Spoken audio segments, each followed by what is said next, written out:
السلام علیکم ورحمۃ اللہ وبرکاتہ۔ دوستوں، آپ سبھی کا استقبال ہے ہمارے یوٹیوب چینل دینی معلومات پر۔ صرف 5 منٹ کا مدرسہ قرآن و حدیث کی روشنی میں۔ بسم اللہ الرحمن الرحیم، نحمدہ و نصلی علی رسولہ الکریم۔ نمبر 1، اسلامی تاریخ۔ غزوہ احد میں صحابہ اکرام کی بے مثال قربانی۔ غزوہ احد میں رسول اللہ صلی اللہ علیہ وسلم کے صحابہ نے والہانہ محبت و وفاداری کا مظاہرہ کیا۔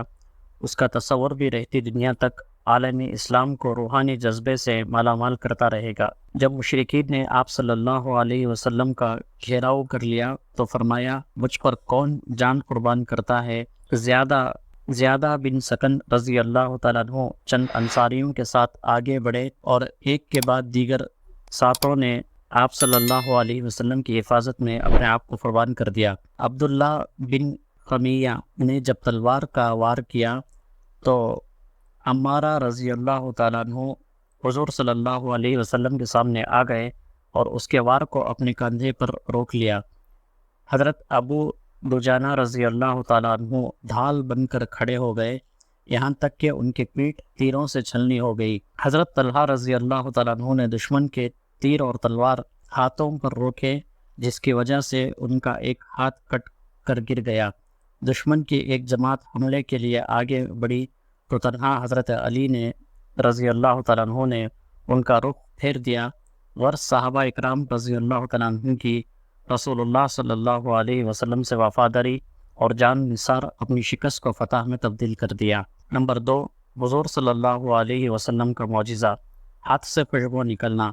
حضرت ام سلمہ رضی اللہ تعالیٰ عنہ فرماتی ہیں کہ جس دن رسول اللہ صلی اللہ علیہ وسلم کی وفات ہوئی، اس دن میں نے رسول اللہ صلی اللہ علیہ وسلم کے سینے مبارک پر ہاتھ رکھا تو اس کے بعد ایک زمانہ گزر گیا، میں اس ہاتھ سے کھاتی رہی اور اس کو دھوتی رہی، لیکن میرے اس ہاتھ سے مشک کی خوشبو ختم نہیں ہوئی۔ نمبر 3، ایک فرض کے بارے میں، مزدور کو پوری مزدوری دینا۔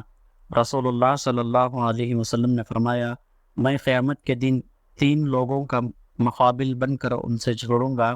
ان 3 میں سے ایک شخص وہ ہے جس نے کسی کو مزدوری پر رکھا اور اس سے پورا کام لیا مگر اس کو پوری مزدوری نہیں دی۔ نمبر 4، ایک سنت کے بارے میں، بد اخلاقی سے بچنے کی دعا۔ رسول اللہ صلی اللہ علیہ وسلم فرماتے ہیں، رسول اللہ صلی اللہ علیہ وسلم یہ دعا فرماتے تھے، اللہم انی اعوذ بک من منکرات الاخلاق واعمال والاحواء۔ ترجمہ، اے اللہ، میں برے اخلاق، برے اعمال اور برے خواہشات سے تیری پناہ چاہتا ہوں۔ نمبر 5، ایک اہم عمل کی فضیلت، خشوع خضوع سے نماز ادا کرنا۔ رسول اللہ صلی اللہ علیہ وسلم نے فرمایا، جو کوئی خوب اچھی طرح وضو کرے اور 2 رکعت نماز خشوع خضوع کے ساتھ پڑھے تو اس کے لیے جنت واجب ہو گئی۔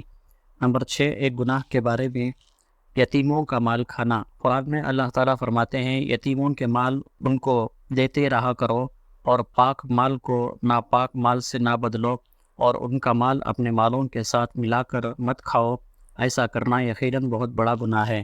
نمبر 7، دنیا کے بارے میں، نافرمانوں سے نعمتیں چھین لی جاتی ہیں۔ قرآن میں اللہ تعالیٰ فرماتے ہیں، وہ نافرمان لوگ کتنے ہی باغ، چشمے، کھیتیاں اور عمدہ مکانات اور آرام کے سامان جن میں وہ مزے کیا کرتے تھے سب چھوڑ گئے۔